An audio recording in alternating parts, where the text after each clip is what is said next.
The question hangs in the air like a challenge. Why are you so small? It is 1971, a private gymnasium in Los Angeles, not one of those gleaming commercial fitness centers with rows of chrome machines and mirrored walls stretching to infinity. This is a working space, bare bones, functional, a place where serious athletes come to train without distraction. Wooden floor scarred from years of use, heavy bags suspended from exposed ceiling beams, weight racks in the corner, the smell of sweat and leather, the sound of breathing, of effort, of bodies being pushed to their limits. Two men stand in the center of this space. The contrast between them is so extreme it seems almost comical, like a visual joke, like something from a cartoon where the artist exaggerated proportions for comedic effect. Except this is real. These are two real human beings. And the size difference is not a joke. It is a fact that cannot be ignored. Kareem Abdul-Jabbar, 7 feet 2 inches tall, 240 pounds, 24 years old. The best basketball player in the world. Milwaukee Bucks center. Unstoppable on the court. His signature skyhook is considered unblockable. He has just led his team to an NBA championship. His wingspan is longer than most people are tall. His hands can palm a basketball like it is an orange. When he stands next to normal-sized humans, they look like children. His perspective on the world is literally different from everyone else's. He sees the tops of heads. He ducks through doorways. He has to custom order everything: clothes, shoes, cars, furniture. His size is not just a physical attribute. It is his entire existence. And standing in front of him, looking up, is Bruce Lee, 5 feet 7 inches tall, 135 pounds, 31 years old, martial arts instructor, actor, philosopher. His body is lean, compact, every muscle visible and defined, but without bulk, without mass. He weighs less than half what Kareem weighs. The top of his head barely reaches Kareem's chest. If they were to fight in any traditional sport, any rule-based competition, the match would be considered absurd, unfair, impossible. A 7'2" giant versus a 5'7" lightweight. There is no weight class where this makes sense. No referee would allow it. But they are not here to compete in traditional sport. They are here because Kareem is curious, genuinely curious. He has heard about Bruce Lee, heard the stories, the speed, the philosophy, the claim that size does not matter in true martial arts. And Kareem wants to understand. How can size not matter? Size has mattered his entire life. Size is the reason he dominates basketball. Size is what makes him special.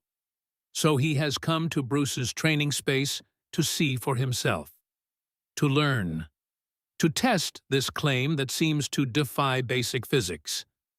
They have been talking for 20 minutes. Bruce explaining concepts, leverage, balance, center line, energy flow. Kareem listening, but skeptical. It all sounds theoretical, philosophical. Words. But words do not change the fact that Kareem is a giant, and Bruce is, by comparison, tiny. Finally, Kareem asks the question, the one that has been in his mind since he walked in. Why are you so small? There is no malice in the question, no mockery, just genuine confusion. Kareem's world is defined by size. In basketball, bigger is almost always better.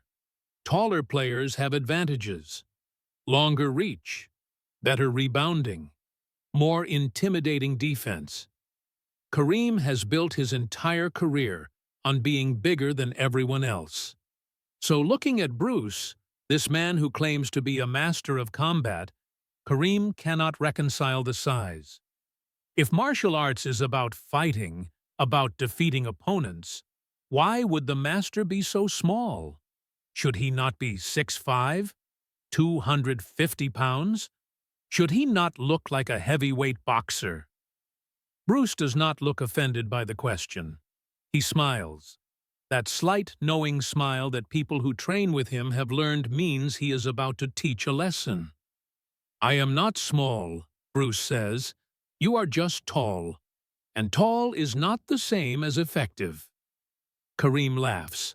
Not disrespectfully, just naturally, because that statement seems absurd. "Come on, man. You are 5'7". I am 7'2". I weigh twice what you weigh. In a real fight, size has to matter. It has to." Bruce nods. "You are right. Size matters, but not the way you think. Let me show you something. Stand naturally, as you normally stand." Kareem stands, his normal posture, upright, shoulders back, head high because it is always high. There is nowhere to look but down. Bruce circles him slowly, studying. "You are 7'2". That is 86 inches. Your center of gravity is here." Bruce taps Kareem's waist. "About 43 inches off the ground. My center of gravity is here." Bruce touches his own waist. "About 33 inches, 10 inches lower than yours. That means I am more stable, harder to move, harder to unbalance. You are like a tall tree. Impressive, strong, but the wind affects you more than it affects the bush." Kareem is not convinced. "But I have reach. My arms are longer. I can hit you before you get close to me." Bruce nods again. "True, your reach is longer, but reach is only useful if you know when to use it. And if your opponent cannot get inside your reach, come, try to touch my head. Just touch it. With your hand. Do not try to hurt me. Just make contact." Kareem reaches out, his massive hand, palm open, moving toward Bruce's head. It should be easy. Bruce is standing right there, in front of him. But as Kareem's hand descends, Bruce is not there anymore. He has moved. Not far, just a shift. 45 degrees, offline. Kareem's hand misses. Kareem tries again, adjusts his angle, reaches again. Bruce moves again, minimal movement. Just enough. Kareem tries a third time. Faster. More committed. Bruce's body seems to flow around the reaching hand like water around a rock. Never where the hand expects to be. "Your reach is an advantage," Bruce says, "but only if you can connect. And every time you reach for me, you expose yourself. Your arm extends. Your balance shifts forward. You become vulnerable. Watch." Bruce steps in. Suddenly, he is inside Kareem's reach, close to his body, where Kareem's long arms cannot generate power, where Kareem's height is not an advantage but a liability. Bruce's hand touches Kareem's knee, gently. "Here, this is your weakness. Your knees support all your height, all your weight. 240 pounds balanced on two joints. If I strike here, with precision, your size works against you. The taller you are, the harder you fall." Kareem is starting to understand. But understanding intellectually is different from feeling it physically. "Okay," Kareem says, "I get the theory. But theory is not the same as reality. Could you actually take me down, really?" Bruce's expression becomes serious. "Yes, but I will not hurt you. You are my student now, and I do not hurt students, but I can show you. If you want to feel it, not pain, just control, just demonstration of principle. Kareem hesitates. Part of him wants to say no, wants to protect his ego. He is Kareem Abdul-Jabbar, champion, legend. But another part of him, the part that has always wanted to learn, to understand, says yes. Show me. I want to know if this is real. Bruce positions Kareem. Stand naturally. Do not try to defend. Just stand as you normally stand. I will demonstrate 3 points of control. 3 ways to take down a giant. You will feel the principle. Then you will understand that size is not what you think it is. Kareem stands, tries to relax, but his body is tense, anticipating, wondering what is about to happen. Bruce moves, not fast, not like an attack, just purposeful movement. His hands go to 2 points on Kareem's body, one hand on Kareem's wrist, the other hand on Kareem's elbow. The touch is light, almost gentle. But then Bruce applies pressure. Not muscle pressure, leverage pressure. He is using the joints, using angles. Kareem feels his arm being controlled, being moved in a direction it does not want to go.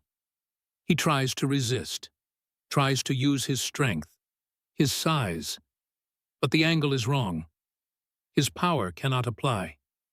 His elbow is being hyperextended, not enough to injure, just enough to make his body respond, to make his knees bend, to make his balance shift. And suddenly, Kareem is going down. Not thrown, not tripped, just guided. His own body responding to leverage that his size cannot overcome. 4 seconds. Kareem is on one knee, looking up at Bruce, confused. How did that happen? He is twice Bruce's size. He should be able to resist, should be able to overpower. But he could not. The leverage was too precise, too perfect. Bruce releases the hold, extends his hand, helps Kareem back to his feet. That is point 1, arm control. Joint manipulation. Size does not matter when the joint is being moved past its natural range. Your elbow is the same as my elbow. Same mechanics. Same limitations. Kareem stands. His mind is processing. That was not what he expected. Bruce continues. Point 2. Let me show you balance disruption. Bruce positions himself again. This time his hands go to different points. One hand on Kareem's shoulder, one hand on Kareem's hip. Again, light touch. But then Bruce moves, pushes the shoulder, pulls the hip. Opposite directions. Kareem's body twists. His balance is gone. His height, which usually helps him see and react, now works against him. His center of gravity is too high, too far from the ground. He is tilting, falling. He tries to step, to catch himself. But Bruce's hands are guiding, controlling. Kareem goes down again, this time onto both knees. Controlled descent. No pain. Just demonstration. 8 seconds total. Twice, Bruce has taken down a 7'2" giant. Kareem is breathing heavier now, not from physical exertion, from mental exertion, from trying to understand how this is possible. Bruce helps him up again. That is point 2, balance disruption. Your height is impressive, but it also means your balance is more difficult to maintain. You are a tower. Towers are stable only when their foundation is perfect. Move the foundation and the tower falls. Kareem is quiet, absorbing. Bruce gives him a moment, then says, Point 3, the last one. This one you will feel even more. Are you ready? Kareem nods. He needs to see all of it, needs to understand completely. Bruce positions himself one more time. This time he goes low. His hands go to Kareem's knees, both knees, and he applies pressure, not a strike. Not a kick, just precise pressure. To the inside of the knee, to the tendon, to the support structure that holds Kareem's massive frame upright. Kareem feels his legs going weak, not from pain, from mechanics. From the precise application of pressure to the point that controls leg stability. His knees buckle, his body descends, and Bruce guides him down, controlled, safe, until Kareem is sitting on the floor, looking up, breathing hard, mind racing. 12 seconds total, 3 takedowns, 3 demonstrations, 0 violence, 0 injury, just pure technique, pure understanding of body mechanics, pure proof that size, while impressive, is not the determining factor in combat. Bruce sits on the floor next to Kareem. They are closer to the same eye level now. "You asked why I am so small," Bruce says. "I am not small. I am efficient. Size is one tool. But it is not the only tool. Not the most important tool. You are 7'2". That is your gift. But it is also your limitation. Because you have relied on it your whole life. You have never had to learn how to fight someone bigger than you. Because there is no one bigger than you. But I have fought people bigger than me my entire life. I have had to learn, to adapt, to understand that victory does not come from size. It comes from understanding, from precision, from knowing where to apply force and where not to." Kareem sits there, on the floor of a gym, his entire worldview shifting. He has been the biggest person in every room for most of his life, and he assumed that made him safe, made him powerful, made him unbeatable in physical confrontation. But in 12 seconds, Bruce has shown him that size is not armor, not protection, not dominance. It is just a characteristic, and like any characteristic, it can be used or exploited depending on who has the knowledge. "Teach me," Kareem says, not a request, almost a plea. "Teach me what you know."